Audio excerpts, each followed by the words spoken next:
இயேசு கிறிஸ்துவை பின்பற்றக்கூடாதபடிக்கு தடையா இருக்கக்கூடியது ரிச்னஸ், பண ஆசீர்வாதம், பொருளாதார ஆசீர்வாதம். இது ஒரு பெரிய தடை. ஆக்சுவலா நல்லா கவனிங்க. இன்னைக்கு சமுதாயத்தில் நீங்க எந்த அளவுக்கு பார்த்திருக்கீங்களோ அதை சொல்லுங்க. பெரிய பெரிய பணக்காரர் ரோட்ல போறவனை கூப்பிட்டு சுவிசேஷம் சொல்றானா, இல்லாட்டி அழுக்கு சட்டையை போட்டுக்கிட்டு கைப்பிரதி கொடுத்துட்டு இருக்கானா? யார் பண்றா? தனக்கென்றே ஒன்றும் இல்லாதவன் இயேசுவை பற்றி தைரியமா பேசிக்கிட்டு இருக்கான். ஆனா இயேசுவை பின்பற்றுறேன்னு சொல்லிக்கிட்டு பொருளாதாரத்தில் செழிப்பா இருக்கிறவன் இயேசுவை பத்தி ஒரு வார்த்தை பேச மாட்டேங்கிறான். ஆனா பரலோகம் போயிடுவான் அவனா நினைச்சுக்கிட்டு இருக்கான். அது ஒரு வஞ்சனை, அது ஒரு ஏமாற்ற வேலை. இப்ப நல்லா கவனி. இப்ப இயேசு பின்பற்றுவதுனா என்ன? சொத்து நிலம் எல்லாம் வித்துட்டு வந்துடுவா? அதுவா இயேசு இங்க சொன்னாரு? இப்ப என்ன இயேசு என்ன சொல்ல ட்ரை பண்றாரு? அந்த வாலிபன் ஐஸ்வர்யவானா இருந்தபடியினால, அப்படின்னு என்ன அர்த்தம்? அவன் வந்துட்டு அவன் வாழ்க்கையை அவன் சொத்தை நம்பி இருக்கிறபடினால அதை வித்துட்டு என் பின்னாடி வாடா அப்படின்றாரு. ஏன் வித்துட்டு பின்னாடி வர சொன்னாரு? ஏன் விற்காம எல்லாத்தையும் வச்சுக்கிட்டு இயேசுவை ஃபாலோ பண்ண முடியாதா? ஆமா, இயேசுவை ஃபாலோ பண்ணி போயாச்சுன்னா அவர் பேச ஆரம்பிச்சார்னா 3 ராத்திரி 3 பகல் பேசுவாரு. மலை பிரசங்கம் ஆமாவா இல்லையா? 3 ராத்திரி 3 பகல் வீட்டை போட்டுல திருட வந்தானா, சொத்தடிச்சிட்டானா, தூக்கிட்டு போயிட்டானா, நடுவில் வந்து டிஸ்டர்ப் பண்ணுவான். எக்ஸ்கியூஸ் மீ ஆண்டவரே, வீட்டை பூட்டிட்டு செக் பண்ணிட்டு வந்துட்டோமா அப்படின்னு. இப்ப அதே இதனால கவனிங்க. நல்ல ஐஸ்வர்யவானா இருக்கிறான். இன்னும் தெளிவா சொல்லணும்னா, இயேசுவை பின்பற்றிய அரிமத்தேயு ஊரானாகிய யோசேப்பு அவர் ஐஸ்வர்யவான். அவன் ரோம் அதிகாரத்தில் வேலை செஞ்சு அத்தாரிட்டி வர அவன் தான் என்ன பண்றான்? இயேசுடைய பாடியவே சைன் பண்ணி பே பண்ணி டிஸ்சார்ஜ் பண்ணி பாடி வாங்கிட்டு வந்து இயேசுக்கென்று கல்லறையை உருவாக்கி அந்த கல்லறை வச்சதே அந்த அரிமத்தேயு ஊரானாகிய யோசேப்பு தான். வசனம் சொல்லுது அவன் ஐஸ்வர்யவான். நல்ல கவனி. ஐஸ்வர்யவான் பரலோகம் போக மாட்டான் இல்ல. ஐஸ்வர்யவான் தன் இருதயத்தை ஐஸ்வர்யத்தின் மேல் வச்சானா அவன் இயேசு பின்பற்ற முடியாது. தன் இருதயத்தை ஐஸ்வர்யத்தின் மேல வச்சானா அவன் பரலோகம் போக முடியாது. நான் சொல்லிட்டான், உன்னோட ஐஸ்வர்யம் எது? உன் சம்பாத்தியமா? மாச சம்பளமா? உங்க அப்பா பேர்ல இருக்க சொத்தா? அதை நம்பிதான் உன் வாழ்க்கை இருக்குன்னு நினைச்சீங்கன்னா நீ பரலோகம் போயிடுவேன். நீ உன்னை ஏமாத்திக்கிட்டு இருக்க. என் சம்பாத்தியத்தை நம்பி, என் வேலையை நம்பி, நான் செய்யற தொழிலை நம்பி, எனக்கு வரக்கூடிய வருமான சொத்தை நம்பி தான் வாழ்க்கை போயிட்டு நினைச்சீங்கன்னா உனக்கு இயேசு சம்பந்தமே இல்லை.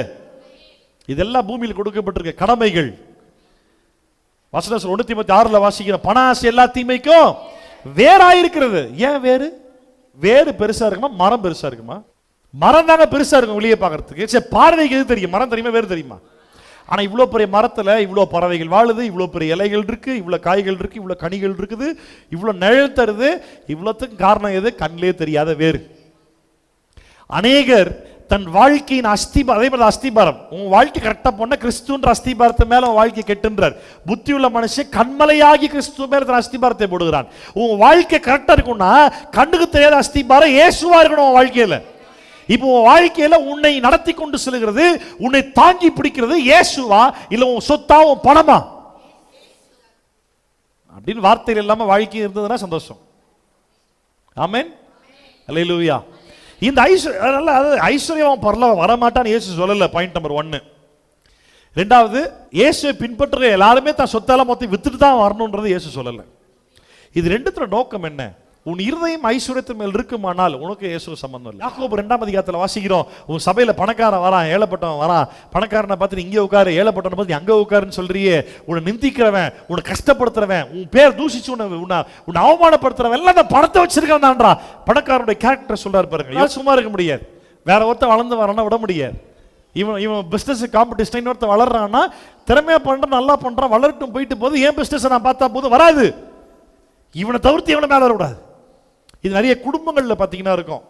சொந்தக்காரங்க மத்தியில இவன் தான் பெரிய ஆளா இருக்கணும், இவனை கிட்டதான் டிசைட் பண்ணணும், இவன் தான் அதிகமா சம்பாதிக்கணும், இவன் தான் நல்ல கார் வச்சிருக்கணும், இப்படி நிறைய பேர் இருக்கிறாங்க. ஆக்சுவலா இந்த ஐஸ்வர்யவான் இயேசுவை ஃபாலோ பண்றதுக்கு உன்னுடைய பணம், உன் பொருளாதாரம், நீ வச்சிருக்க உன் சொத்து தயவு செய்து உனக்கு தடையா இருக்கக்கூடாது. தடையா இருந்ததுன்னா உனக்கு இயேசுக்கும் சம்பந்தமே இல்லை.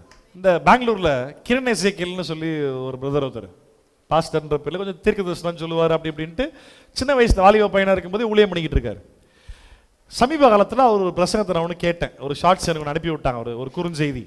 என்னன்னா, gold and glory cannot be separated. எப்படின்னா மகிமையும் தங்கத்தையும் பிரிக்க முடியாது. பரலோகம் ஃபுல்லா தங்கமா இருக்குது, தங்கம் கத்திர அளவில்லாமல் தருவார். பயங்கரமா இதெல்லாம் கள்ளோபதேசம், இதெல்லாம் கள்ளோபதேசம், இதெல்லாம் தப்பு. இதெல்லாம் தப்பு, நல்லா தெரிஞ்சுக்கங்க. இது அவனை சப்போர்ட்டிவா. போன வாரத்தில் ஒரு பாஸ்டர், ஒரு பாஸ்டர் என்கிட்ட பேசிக்கிட்டு இருக்கான். அவன் வந்து இந்த செழிப்பையும் ஆசீர்வாதத்தையும் பயங்கரமா ஃபோக்கஸ் பண்றான், பயங்கரமா நம்புறான். நானும் நம்புறேன், இல்லைன்னு சொல்லல, அதற்குரிய லெவல்ல மட்டும் தான் அதை நம்புறேன். நான் அது தர ஆண்டவரை விட அதிகமா நான் இதை நம்பல. அவன் சொல்றான், தரித்திரருக்கு சுவிசேஷம் பிரசங்கம் பண்ணதானே ஆண்டவர் வந்தாரு, தரித்திரனை ஐஸ்வர்யவானாக்கும்படிக்கு தானே இயேசு சிலுவையில் மரித்தார் வசனம் சொல்லுது. அப்ப நான் அவன்கிட்ட கேட்டேன், தரித்திரனை ஐஸ்வர்யவான் ஆக்கும்படிக்கு இயேசு சிலுவையில் மரித்தார், இல்லைன்னு சொல்லல.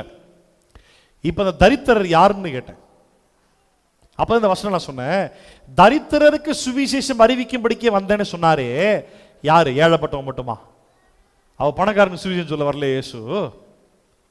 தரித்திரருக்கு சுவிசேஷம் அறிவிக்க வந்தானே யார சொல்றாரு? இயேசுவை அறியாமல் இருக்கிற எல்லாருமே தரித்திரத்துல இருக்கிறான், எல்லாருமே சாபத்துல பாவத்துல மாட்டிட்டு தான் இருக்கிறான். பணம், பொருள், செல்வாக்கு, பதவி, அந்தஸ்து, சொத்து, லேண்டு, நிலம் நிறைய இருந்தனால அவன் ரொம்ப ஆசீர்வாதத்தில் இருக்கான்றது கிடையாது. உலகத்தில் அதிகமாக ஆசீர்வதிக்கப்பட்டவர்கள் சத்தியம் அறிந்து புரிந்து வாழுகிற உன்னையும் என்னையும் தவிர ஒருவனுமே கிடையாது. பணத்தை நம்பி போறவன் கிடையவே கிடையாது. அம்பானி சத்தியமா கிடையாது. உலகத்தில் கோடீஸ்வரர் பில்கேட்ஸ் எடுத்துக்கோ, வாரன் பஃபட் எடுத்துக்கோ, யாருன்னு எடுத்துக்கோ, பணத்தின் மேல் பணத்தும் வீடுகள் மேல் வீடும் கெட்டுக்கிறவனுக்கு ஐயோடு வசனம் சொல்லுது. அது ஆசீர்வாதம் பண்ணி என்னைக்குமே பார்க்காத ராமன் சொல்லுங்களேன். அப்படி தீங்கு செய்யறவன் மனுஷன் மத்தியில கொரோனால சிக்கியும் மாட்டாம உயிர் போகாம தப்பிச்சு உயிரோட வாழ்ற பாரு, நம்மளே போல ஆசீர்வதிக்கப்பட்டவனுமே கிடையாது. அப்பதான் இந்த யாக்கோபு 2:5 தம்பிக்கு நான் சொன்னேன், என்ன அழகா வசனம் சொல்லுது பாருங்க. என் பிரியமான சகோதரரை கேளுங்கள், தேவன் இவ்வுலகத்தின் தரித்திரரை விசுவாசத்தில் ஐஸ்வர்யவான்களாகவும். எதில் ஐஸ்வர்யவான்களாக? பணத்திலையா, தங்கத்திலையா, ஆபரணங்கள், ஆடைகள் இல்லையா? விசுவாசத்தில் ஐஸ்வர்யவானாகும்படி. இது மண்டை ஏற மாட்டீங்க. இனி அநேக சபைகள்ல ஆண்டவர் ஆசீர்வதிச்சிருவார். ஜான் ஜபராஜ் ரீசெண்டா வீடியோல பேசியிருந்தார். நான் ரொம்ப டென்ஷன் ஆயிட்டேன் ஆக்சுவலா. எனக்கு அவர் பாட்டு ரொம்ப பிடிக்கும். இன்னைக்கு நம்ம அவர் பாட்டு நம்ம பண்ணோம். ஆண்டவர் ஆசீர்வதிப்பார், ஆபிரகாம் ஆசீர்வதித்தார், நம்மளே ஆசீர்வதிப்பார். ஒரு ரோல்ஸ் ராய்ஸ் கார் வாங்குவோம். ரோல்ஸ் ராய்ஸ் கார் நம்மளால நிறைய பேர் கேள்விப்பட்டிருப்போம்னு கூட தெரியல. ரோல்ஸ் ராய்ஸ்னு ஒரு கார் இருக்கு, அதுதான் உலகத்திலே காஸ்ட்லியான கார். கிட்டத்தட்ட 13 கோடி வருது. எத்தனை? ஒரே ஒரு கார் எத்தனை கோடி? 13 கோடி வருது. அது வாங்குவோம் அப்படின்ட்டு எவ்வளவு வஞ்சகமா அதை வந்துட்டு ரொம்ப லாஜிக்கா பேலன்ஸ் பண்ண ட்ரை பண்றாரு. என்ன சொன்னார் அப்படின்னா, ஆனா துபாய்க்கு நான் ஊழியத்துக்கு போயிருந்தேன், ரோல்ஸ் ராய்ஸ் கார் டாக்ஸிக்கு ஓடுதுங்க, டாக்ஸிக்கு வாங்குற வண்டி நான் வாங்குறது பெரிய குத்தமான அப்படி சபையில பேசிட்டு இருக்காப்ல. அங்க மக்களுக்கு வந்து ஆமா அல்லேலூயா கர்த்தர் ரோல்ஸ் ராய்ஸ் தருவார். யாருக்கு தருவாரு? இந்த பிரசங்கத்தை பண்ணி உங்கள்கிட்ட காணிக்க பிடிங்க, அவன் ரோல்ஸ் ராய்ஸ் வாங்குவான். நீ அந்த பஸ்ல போனா, ஓல்வோ பஸ், ஏசி பஸ், 150 ரூபா டிக்கெட்டு, இதுல போனா 50 ரூபா, இதுல போல நீ வெயில்ல பஸ்ல போயிட்டு இருப்ப. இப்ப ஆசீர்வாதம் சொல்லி எதை காட்டிக்கிட்டு இருக்காங்க? ஏன் ரோல்ஸ் ராய்ஸ் கார் இங்க சென்னை லீ மெரிடியன் ஹோட்டல்ல டாக்ஸிக்கு ஓடல? சென்னை லீ மெரிடியன் ஹோட்டல்ல ஆடி, பென்ஸ் எல்லா விதமான ஹை குவாலிட்டி கார்ஸும் இருக்குது. ஏங்க அந்த டாக்ஸியில் நீ தான் போய் காட்ட. துபாயில் டாக்ஸி ஓடுதுன்ற, இங்கே தான் டாக்ஸி ஓடுது. ரோல்ஸ் ராய்ஸ் கார், ஆடி ஓடுது, பென்ஸ் ஓடுது, ஜாகுவார் ஓடுது. எந்த வண்டி சென்னை லீ மெரிடியன் ஹோட்டல்ல இல்ல டாக்ஸிக்கு? அதுக்கேற்ற பணம் இல்ல. இப்போ இது எவ்வளவு அழகா சொல்லி சிம்பிளிஃபை பண்ணி டாக்ஸிக்கு ஓடுற வண்டி தான் வாங்க போறேன், என்ன அழகா. இது எவ்வளவு பெரிய வஞ்சன மக்கள் மத்தியில் பேசுறது, எவ்வளவு பெரிய ஏமாற்ற மக்கள் மத்தியில் பேசுறது. ஆண்டவரோட பொருளாதாரத்தில் ஆசீர்வதிக்கிறதா தேவ சித்தம் வாழ்க்கையில. எபிரேயர் 11ஆம் அதிகாரத்தில் வாசிக்கிறோம், ஆபிரகாமுக்கு கானான் தேசத்தை கர்த்தர் கொடுத்தாரு. ஆனா அவன் பிள்ளையாகிய ஈசாக்கோடு யாக்கோபோடு கூடாரங்களிட்டு சஞ்சரித்தான். 50 யாழத்து குழியை தோண்டி பில்லரை கட்டி 10 அடுக்கு மாடி கட்டி தாங்கல. ஏன் வசனம் சொல்லுது? ஏனென்றால் அவனுக்கு பரலோகம் தான் மேலானவைகளா இருந்ததா, அதையே அவன் நாடினான். நான் சொல்லட்டுமா, என் ஆசை, என் விருப்பம் எல்லாமே பரலோகம் மட்டும்தான், இயேசு கிட்ட மட்டும்தான். நான் இங்க வாழ்ற வாழ்க்கை இயேசுவை பத்தி பேச மட்டும்தானே தவிர இங்கே பெர்மனண்டா தங்கறது கிடையாது. ஆமென். இதுல 10வது குறைக்கு அந்த டிவில பெரிய பெரிய வீடியோஸ்லாம் சொன்ன பாத்தீங்களா, பெரிய ஆட்கள் வீடியோஸ்ல பாப்பீங்கன்னு சொன்ன பாத்தீங்களா, அந்த வீடியோஸ்ல இயேசுக்காய் சகித்துக்கொள்னு ஒரு வார்த்தை சொல்லாம அவன் ஒரு செய்தி சொல்றானா, அது எல்லாமே தப்பு. ஆமா, இயேசுக்காய் இந்த பூமியில நீ வாழ்ற வாழ்க்கையில உபத்திரவம், சகிப்புத்தன்மை, விட்டு கொடுத்தல், அன்பு, விசுவாசத்தில் ஐஸ்வர்யவானாகி நமக்காய் வைக்கப்பட்டிருக்க பரலோகத்தை பெறுவதற்காக அந்த லக்கை நோக்கி ஓடுகிற பவுல் சொல்ற மாதிரி அந்த பிரசங்கத்தை பண்ணாம நீ சாகவே மாட்ட, சாவாமை, அழியாமை, பூமியில் நிரந்தரமான இருக்க போகிற இந்த பூமியில் ஆண்டவர் எல்லா பொருள், பணம், சொத்து எல்லாம் தருவாரு. ஏன்னா ஆபிரகாம் செல்வசீமானா இருந்தார். அந்த காலத்துல ஆபிரகாம் மட்டும் தான் பைபிள் சொல்லுது, எல்லாருமே இல்ல, எல்லாருமே இல்ல. ஆபிரகாமுக்கு கொடுக்கப்பட்ட ஆசீர்வாதமோ ஆபிரகாமுக்கு மட்டும்தான்.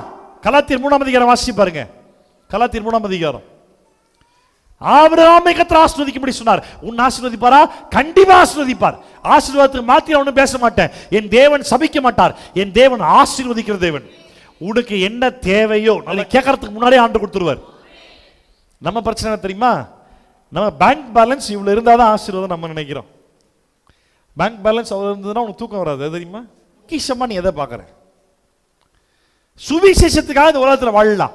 நான் சொல்லிட்டா, இயேசுவை பின்பற்றி வர உங்களுக்கு சாப்பிட்றதுக்கு சாப்பாடு, குடிக்கிறதுக்கு தண்ணி, போட்டுக்கிறதுக்கு ட்ரெஸ், தங்கறதுக்கு நல்ல வீடு ஒருபோதும் குறைவா இருக்காது. அதுல குறைவா இருந்தா ஏன் கேள்வி கேளு. நம்ம 2 பேரும் உட்கார்ந்து உங்க வாழ்க்கையை இன்னும் அனலைஸ் பண்ணி பார்க்கலாம். என்ன பிரச்சனை பார்க்கலாம். நல்ல வேலையை கத்து தருவாரு, நல்ல சம்பாதிக்கிற பைசா தாராளமா போதுமானதா இருக்கும். எக்ஸ்ட்ராவா ஹாஸ்பிட்டலுக்கு செலவு பண்ண மாட்டேன். தேவையில்லாத வியாதி நோய் வந்து யதார்த்தமா அவசரப்பட்டு எதுவுமே பண்ண மாட்டேன். அப்படி நடக்குது அப்படின்னா சம்திங் இஸ் ராங். என்கிட்ட வந்து பேசு, மறுபடியும் உட்கார்ந்து வசனத்தின்படி உன் வாழ்க்கையும் சத்தியத்தையும் திருப்பி செக் பண்ணி பார்க்கணும். இதுல 10வது குறைக்கு மத்தேயு 6:33 வேற என்ன வசனம்? முதலாவது ராஜ்யத்தையும் அவர் நீதியையும் தேடுங்கள், அப்பொழுது இவைகள் எல்லாம், அந்த இவைகளுக்கு இவனாவே ஒரு டெஃபினிஷன் கொடுத்துறாங்க இந்த பிரசங்கியார்களே. இவைகள் எல்லாம் கொடுக்க ரோல்ஸ் ரைஸ் கொடுத்துருவாரா? கொடுக்குறாரு வா உனக்கு. ஆமா ஆமா, இவைகள் எல்லாம் கூட கொடுக்கப்படும், எல்லாம் கொடுத்துருவார். எல்லாம் சாப்பிட்றதுக்கு சாப்பாடு, தங்குறதுக்கு வீடு, உடுத்துற நல்ல உடை, ஒரு குறைவும் இல்லாமல் கர்த்தர் நடத்துவார். இதுதான் சொல்றாரு, தேவ ராஜ்யத்தையும் நீதியும் தேடு, இவைகள் எல்லாம் கூட கொடுக்கப்படும். இதை பத்தி நீ கவலையே படுத்தாவல, ஐயோ வேலைக்கு போலே சம்பளம் வரலையே, எதை வச்சு சாப்பிடுவோமே, கவலையே படுத்தாவல. சுவிசேஷ வேலையை செய். சுவிசேஷ வேலையை செய்கிறவனுக்கு சுவிசேஷத்தின் நிமித்தமாய் பிழைப்பு உண்டாகிறது. கர்த்தர் கண்டிப்பா தருவார். நான் சொல்லிட்டா, யாருமே உனக்கு கொடுக்கலாலும் பரவாயில்ல, எலியாக்கு மட்டும் தான் காக்கா வந்து கொடுத்துரும். உனக்கு கண்டிப்பா காக்கா வந்து கொடுக்கும். ஆனா காக்கா கொடுத்தா நீ சாப்பிடுவேன்னு தெரியல, தான் டவுட் ஆகுது. எலியா சாப்பிட்டா. உன்னுடைய இருதயம் உன் ஐஸ்வர்யத்தின் மேல், உன் பணத்தின் மேல் இருக்குமானால் நீ இயேசுவை பின்பற்றுவதற்கு வாய்ப்பே கிடையாது. ஐஸ்வர்யத்தோடு இயேசுவை பின்பற்ற முடியுமா? கண்டிப்பா முடியும், கண்டிப்பா முடியும். ஆனா உன் இருதயம் அந்த ஐஸ்வர்யத்தின் மேல இருந்ததுன்னா உன்னால இயேசுவை ஃபாலோ பண்ண முடியாது.